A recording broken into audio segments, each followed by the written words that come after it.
So, I mean, I guess the only thing would be to ask, like, what would you do with the midfield in terms of for Brighton, and would you go for the double pivot that we showed against Tottenham, or would you go back to the 4-3-3 that we showed against Burnley?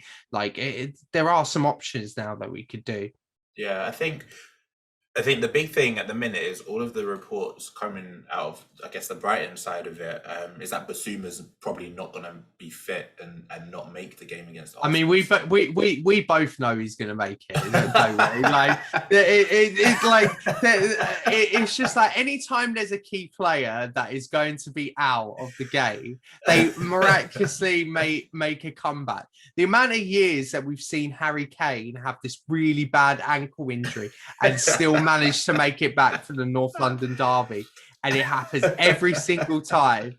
I'm pretty sure Basuma will be back this weekend, but I've totally taken your point. But I just wanted to make that clear that if he does play, I won't be surprised. Yeah, no, fair enough, because I think that we've seen it a lot, not only with Harry Kane, but like Sergio Aguero every single year, Kevin De Bruyne every single year.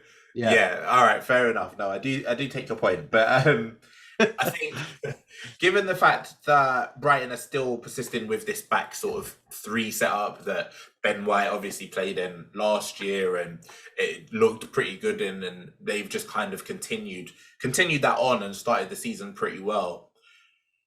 I think he might go for the 4-3-3 because doing that, I think we can outnumber them in the midfield. And I think that they don't really play with a conventional playmaker. They don't really play with a conventional 10. Like, their creativity mostly comes, I guess, from Trossard out wide, Lallana if he's playing out wide, stuff like that. So I think in the central areas, especially given there's no Basuma, and I think they had another injury, I don't know if it was to a centre-back or to one of their midfielders during the Crystal Palace game. I think we could look to take advantage there.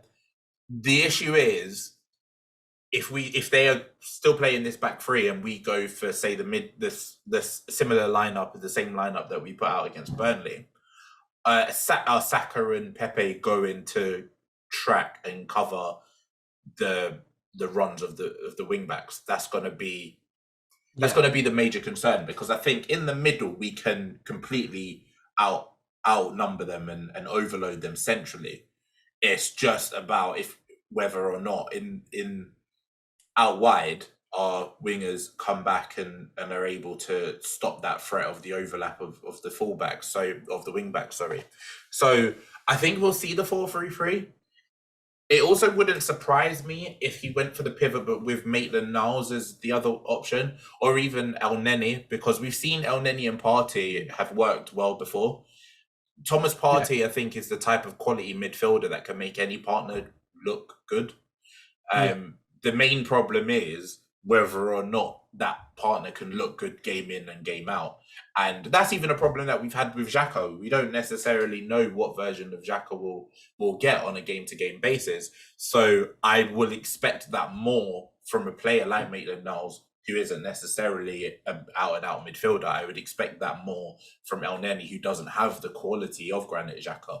And I'd expect that from Lokonga as well. Even if he partners Partey, it kind of limits Partey a little bit, like you alluded to before, but also I don't expect Lokonga, new to the Premier League, to be consistent game in, game out.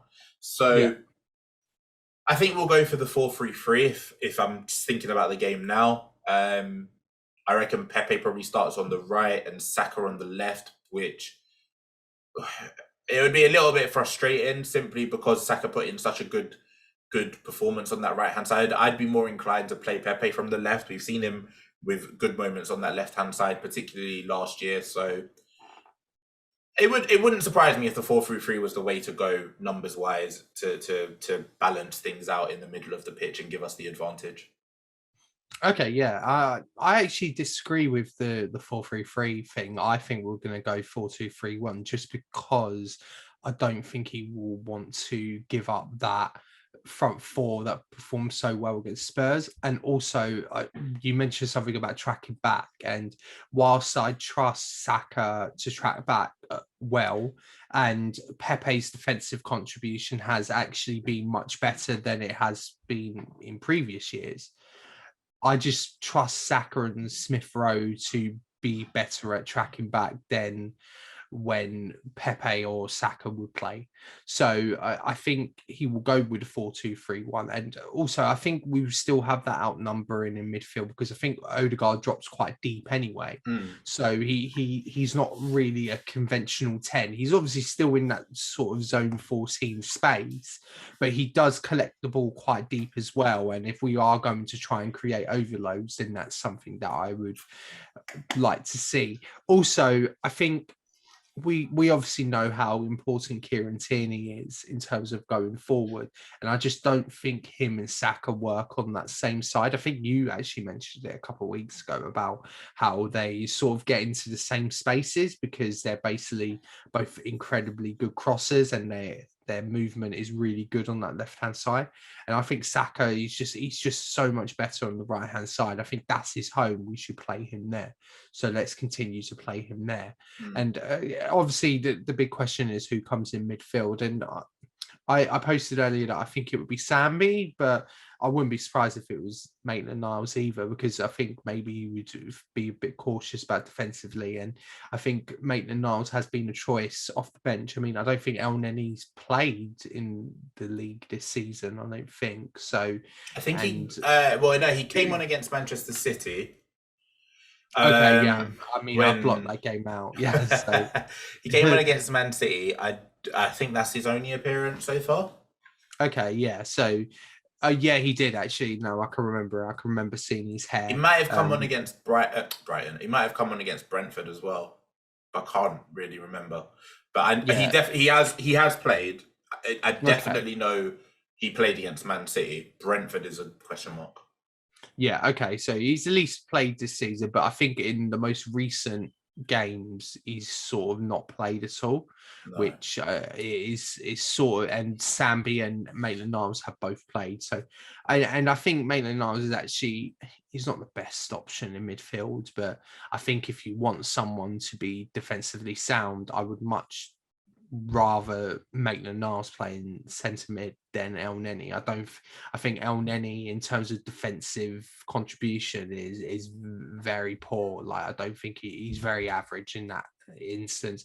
El Nenny has one superpower, and that's being able to keep the ball and pass the ball at a very high consistency. And it's not like it's spectacular passes as well. It's not like, I know Granit Xhaka gets criticised a lot for sideways passing, but El Nenny is definitely the man that you want to point that blame at for sideways passing. I think thinking about El Nenny though, if we think about the Spurs game and the way that we played and the shape and the way our midfield pushed and the way that Granit Xhaka played in particular, out of the three, El Nenny, Sambi, and Maitland-Niles, do you not feel, because part of me thinks that El Nenny, if you were to put one player in the squad right now that can do a similar job, not necessarily to the quality, but the same job that Xhaka done against the Tottenham team at the weekend, El Nenny is the one for me, because I feel that Maitland-Niles would probably be more suited to the type of role that Partey took against Tottenham, and Sambi as well. And I'm not necessarily sure that Sambi or Maitland-Niles would be as like for like to replace Xhaka as El Nenny would, without taking away from what Thomas Partey can bring, if that makes sense. And I'm not trying to imply that Mohamed El Nenny can do Xhaka's job better than him, or that Mohamed El Nenny is a better player than Granit Xhaka. I don't necessarily think that, but I think if you're going to play this 4-2-3-1 and you're going to look to play the exact same way as we did, or a similar way to how we did against Tottenham, fair enough. But I just think out of the three, El Nenny probably is the most similar to offer the same things that Xhaka would offer. To the centre, Shuka is there. cross in. Maybe Dixon can.